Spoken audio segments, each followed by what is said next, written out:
My friends were like, man, you got to check out this guy. There's this guy who lives in Lake Tahoe who plays kora. You know, they had to stress he's a white guy who plays kora and sings. And I found him to be an incredible spirit. I was super happy to meet him, spend a little time with him during the middle of the pandemic. He was nervous. He has a heart condition, had recently had surgery, but he really wanted to let it out, to play, to sing for me. And that's what he did. Take a listen. The next episode of BACKSTAGE Pass. So I'm Darrell Shines, and this is BACKSTAGE Pass, and we're here with Peter Burtt. I'm hoping that, first of all, that I said his name correctly. I go by Peter Joseph Burtt. Joseph was the name of my great-grandfather. Scotch-Irish, came in the potato famine. He was a fiddle player, an indentured servant, and he played the fiddle. And that came down through my mother's side to me. And as a child, I lived with my grandmother. I lost my mother in 1968. In that home, we only had church music. We listened to Irish music at night after dinner, you know, record player on a little table, and we'd sing along with the songs, we'd dance. But I really loved the stories in the songs, the history of those old ballads, the idea of that these people had come escaping a famine, you know. Those images really got me. Those kind of songs about mermaids and shipwrecks. And for me, like the idea of the Celtic harpist, I really connected with that as a historian when I discovered the kora. I was a singer. I sang these songs from the time I was 4 years old. And my first recording was on a little reel-to-reel back in the days when we were sending tapes over to Vietnam. Tumani Jubate blew my mind. That's where it clicked for me. I was singing in bands, I was playing drums. I was attracted to conga, Cuban music, rumba, you know. And when I came to the West Coast to go to school, I was in a creative writing program in San Francisco. Santana's guys were hanging out down at the waterfront. I mean, it was happening. You could go and play with guys, whereas where I grew up, you couldn't even find someone with a conga drum. One day I heard on KPFA, Tumani Jubate live in the studio, right? Greatest chord player of our lifetime. Knocked me out, right? I had been to Africa to study the Mbira music in Zimbabwe and the way that the poetry lived inside of that music. That took me away for a long period of time. And then when I heard the kora, I heard him on the radio. I drove that night down to the Freight and Salvage to hear him play. He knocked me out. That was on the Cairo record. I like the Malian players a lot, but Gambia was a little more accessible because they spoke English. I studied with Sirvo Jobarte. I opened up a little rice shop, so I would sell rice. I was there that was 91. For my first night in the Gambia, there was a guy shot outside my hotel and the boots were stomping in the square, and I'm going, what, did I make a bad decision? You don't get how it works on the ground in the village, how it works with the food and the crops and the history of what's happening every day, that oral tradition. Incredible stuff, man. And honestly, the first time that I had gone to Africa and I was in Ghana. Fela was in jail at that time in Ghana. And I used to work for Fela. Femi was playing the band at the beach at Labadi, you know, every Saturday. And I would go down there and, Fela, Tony Allen. Most people, if they told you that name, they don't know who he is. But that guy, you know, you talk about Sankofa, like the film Sankofa. That was the master. That was the divine drummer, you know. I guess this is a good opportunity to ask you what you feel about these George Floyd protests and all that's going on with Black Lives Matter. And thank you for giving me a chance to talk about it. And I haven't talked about it because I haven't been ready. I wrote that last night. I asked, I wonder how many people I interview that aren't of color have been interviewed, especially in this context, about any of this. The last black man that interviewed me was in the Gambia. He was assassinated by Yahya Jammeh's people. Exactly. That was that period. Yeah, they killed a lot of journalists, you know. I said, oh man, I loved Richie Havens from the first time I saw the Woodstock footage of him playing Freedom, you know. Richie Haven, that's powerful, isn't it? Freedom, that specific footage is incredible. And that was improvised. Right. They said, hey man, Freedom. Can you fill a little time? And he came out and did Freedom. So let's go back to Black Lives Matter. And Black Lives Matter, how did I feel about it? When I saw that footage of what they did to that guy,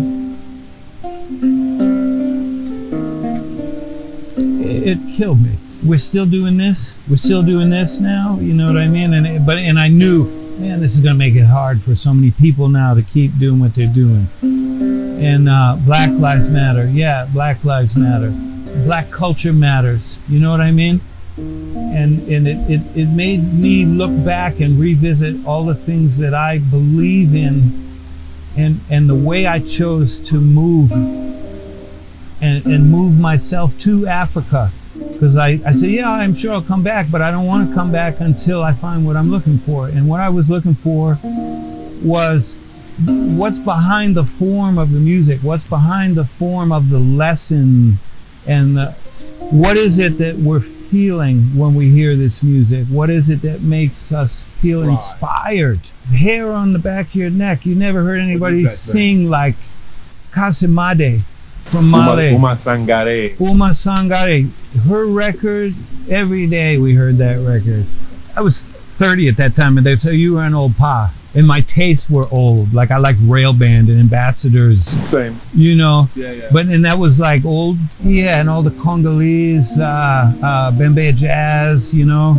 They saw me there and they would say, man, what are you doing here, right? But I could already play mbira pretty well, I could drum pretty well, and I was a good singer. Let's hang out, man. How do you guys do it? Like, what are you doing that's giving you the ability to do the beautiful things that you're doing? I was baptized there by Samuel Doe's imam, you know, after he had already been assassinated. He was my next door neighbor, you know, and he talked to me all the time. He said, man, you're here with us. You do everything with us. You eat with us. You're playing music. You have to pray with us. Let me baptize you. And I said, oh, man, you know, I said, you know, my dad's a Christian. I'm not sure. In Islam, when they're praying and they do this, that means God is only one, you know. He said, listen, just pray with us now. When you go back to your dad, do whatever you want. So I did, you know, and I went to the mosque with the men. It allowed me to live with them a little more closely. And they realized I wasn't trying to just come in. I wasn't a carpetbagger. I wasn't trying to take. Again, I was selling rice. I was selling oil for the same price you could get it in town, so they could save their car fare and spend it on something else. I bought an old beater taxi so people could take the car to get to the main town instead of having to like pay, you know, walk for 6 miles and then pay, you know. I was trying to look for ways. I lived on the mango farm and I realized, okay, these guys sell mangoes one period of the year and then the rest of them rot. They're such unbelievable mangoes. What if we set up drying racks? People never see mangoes like that here. The okra stew, which is where the gumbo recipe came from, super kanja. I always said if I was going to die, if you're going to execute me tomorrow, that's what I want to eat. But they said to me, you know, why are you really here? You know, Peter, why are you really here? And when I was baptized, my name was Mohammed Ba, you know. So, Mohammed, you know, what are you going to do with this Korah when you go back to America? You can't sing Mandinka songs in America. You know, that's ridiculous. And I said, yeah, I know. I said, I don't want to do that. I just want to learn it from you the proper way with respect. And when I go home, I'm a musician. I write songs. I want to do my own songs, you know. And they said, yes, better. And they said, and it was amazing because every country I'd gone to, they kind of said the same thing. And it made them proud, like that I respected their good stuff and recognized it as good. Oh man, the Gambian people, I felt like I was home when I was in the Gambia. Like I lived in Zimbabwe and I was always on edge there, like it's a little dangerous there. It's dangerous. I was also, I had my people there that I, you know. Once you're with the right crew, you're good. Yeah. In Zimbabwe, I had met a guy, his English name was John Mude. The Sullivan Beer recordings, he's the main singer on that, you know. So I had met him in a dream. wow. And it was an old man, and he told me, I can't even tell you the word, it was a secret word, you know. And he gave me an mbira in the dream, and he tuned one key and said, I'm giving you a tuning that no one has ever played. No white man for sure has ever played it. Do you know the Zawozi family? Huh? The Zawozi family. I know the in name. Tanzania. Yeah. That's the guy who's the master of the Malambula. Exactly. Yeah. Spider webs inside. Yeah. Anyway, the spider webs make the best fuzz sound. Yeah.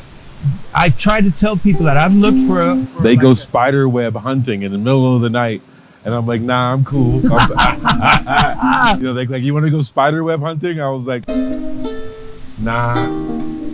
Those they like catch a certain frequency in the music and buzz like on the bottom of the gourds and stuff. They stuff them in the holes. Yeah, nothing makes that sound. I've looked for an electronic effects pedal to make that sound. There's nothing that even comes close to that. Like if you take an instrument with a gourd with some of that on there, whether it's bottle caps or whether it's right. People will call the radio station and say, "Hey, your instrument's cracked. Right. It's broken." Right.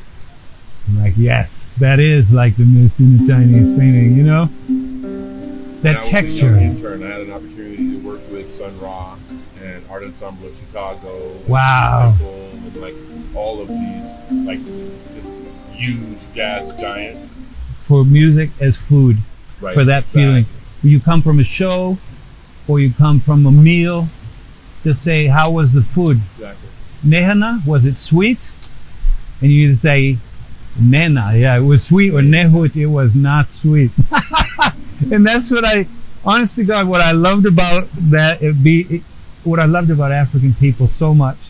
And let me just say, people don't know enough about Africa in the West. They don't know anything about it. All they see is the famine in Ethiopia, or they'll tell you the truth. How was the music? If it wasn't good, Nehut, they're going to tell you. It's like the Apollo. Exactly. So that's why, like for me, I never wanted to play in front of my family and my friends for the longest time when I was trying to develop my music, because they're going to tell me, "Oh, you were great. We loved it," you know. And as an artist, that's not helpful. It's helpful to have some support, but I was already used to growing up in New England. It was a tough place. What do you want to hear people say when they listen after they see your music?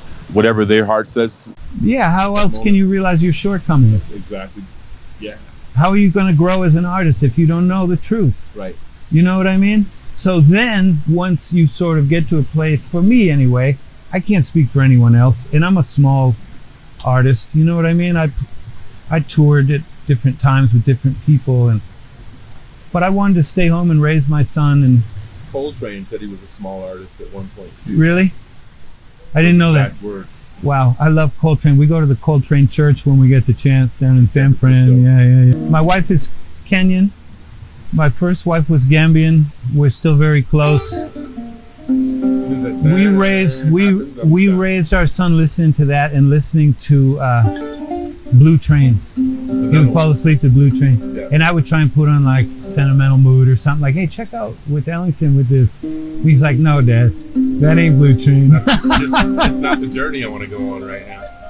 He loves it, man. It's the most so we took him to the Love Supreme meditation that they do the first Sunday of every month, and he passed out in the middle of it. And I had to say, now you may, they ask you to speak after. And I said, now you might think my son was bored by this, and I told him the story.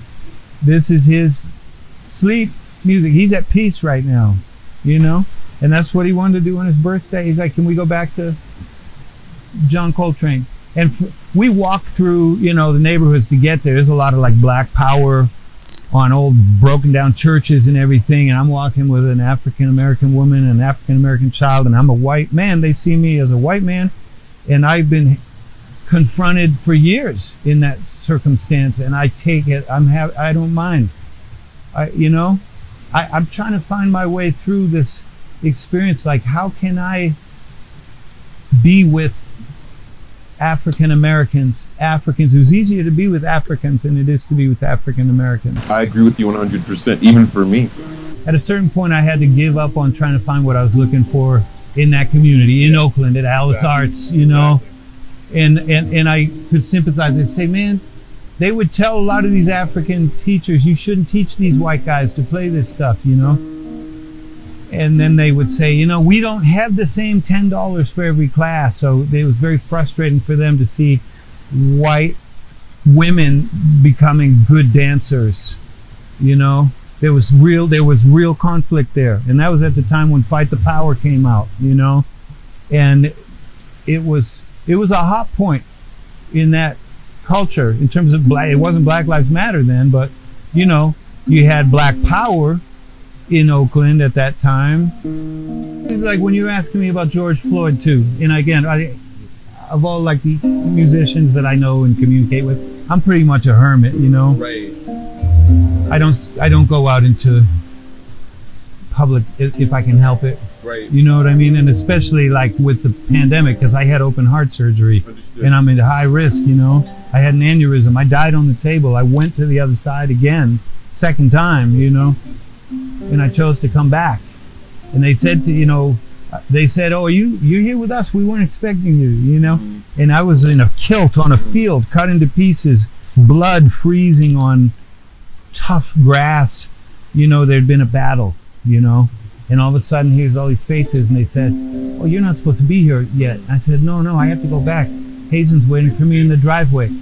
My son, you know, which is where I left him. And they said, oh, cool, okay, well, all right, well, if you want to go back, you have to choose that body. And they point down, and there's the one cut into pieces. And if you're going to stay, you choose that body. And that body was dead. And I said, well, I'm going back, so I got to take that one. Okay, one more thing. You have to fix it. So that's where I am now, is trying to fix it. And what does that mean? It's a lot. It's a lot of stuff to fix.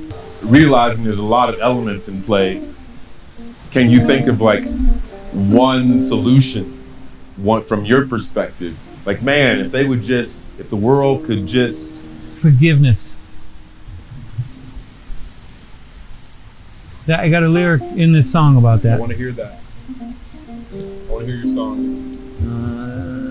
Trying to be forgiven. So, writing, you know, I studied writing in San Francisco with some of the old hippie guys at State and City College and stuff, you know, and trying to find ways to use it rhythmically. And I was fascinated with Zimbabwe poetry, you know.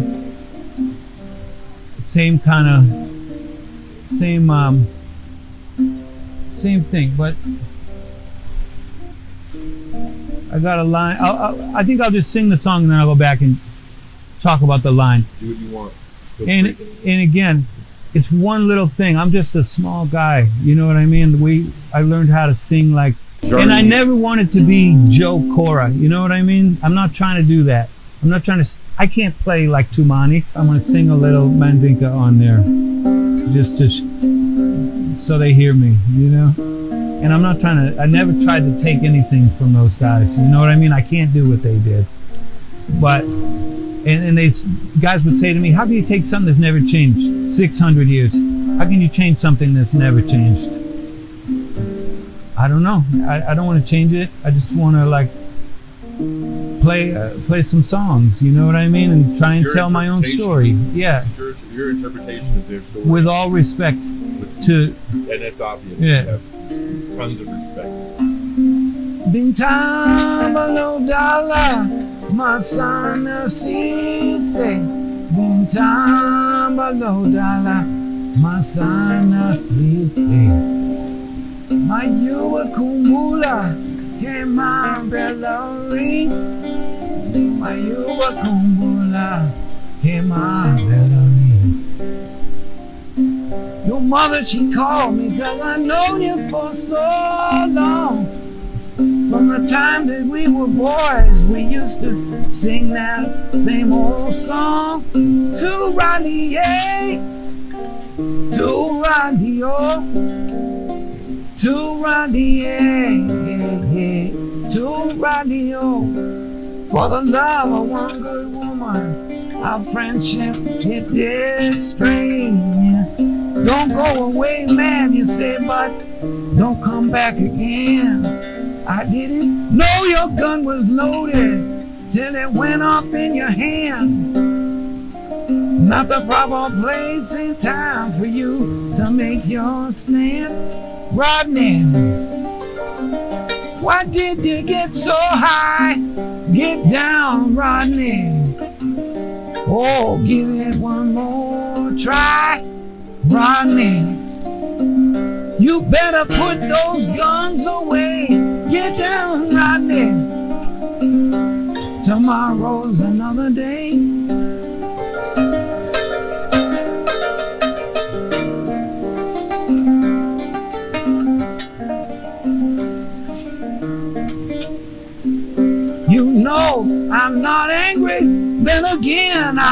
afraid. I'm sorry for the things I said and all the enemies I made. But it's time for you to come on down from that old tree. The night is black and blue and the ghosts all running free. In the joy of this old life, I know that you're gonna miss. Don't treat me like you're Judas. I won't betray you with a kiss. Rodney, why did you get so high? Get down, Rodney. Give me one more try. Get down, Rodney. You can walk, then you can dance, Rodney. You never had a chance to rally, oh yeah, to rally, yeah, to rally, oh, Rodney. Come on back inside, Rodney. You can run, but you can't hide.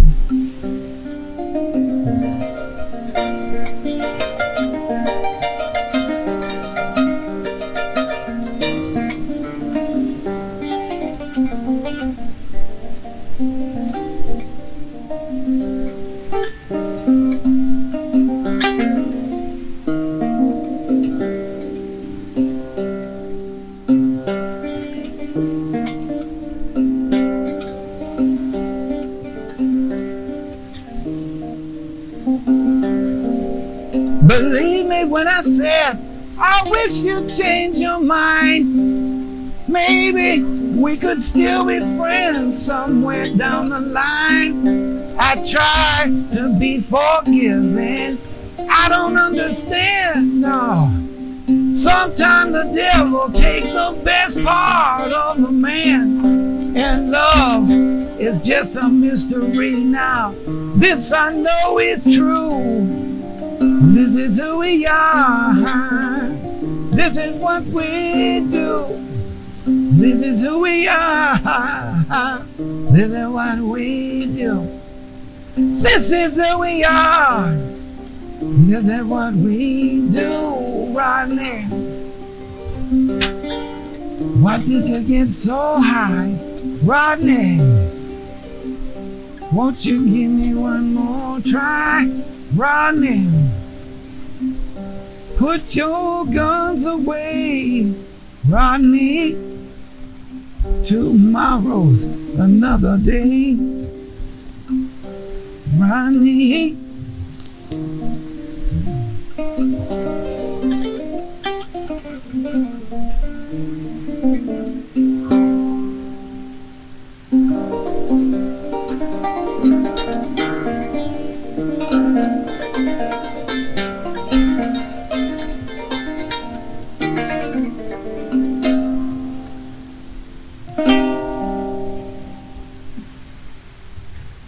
Incredibly beautiful.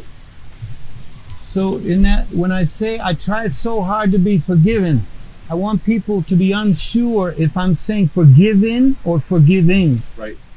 So I take the G off of there. You know what I mean? Understood. Because you can't have one without the other, right? You can't be forgiven and not forgive on your own. So that's a test, right? That's a test. And the other line, love is what a mystery. This I know is true. This is who we are. We are love. This is what we do. Music is love. Exactly. Like the David Crosby song, you know. That's what I would say. That's my answer to all of those questions. George Floyd, Black Lives Matter, racist people committing racist atrocities. We have to forgive ourselves too.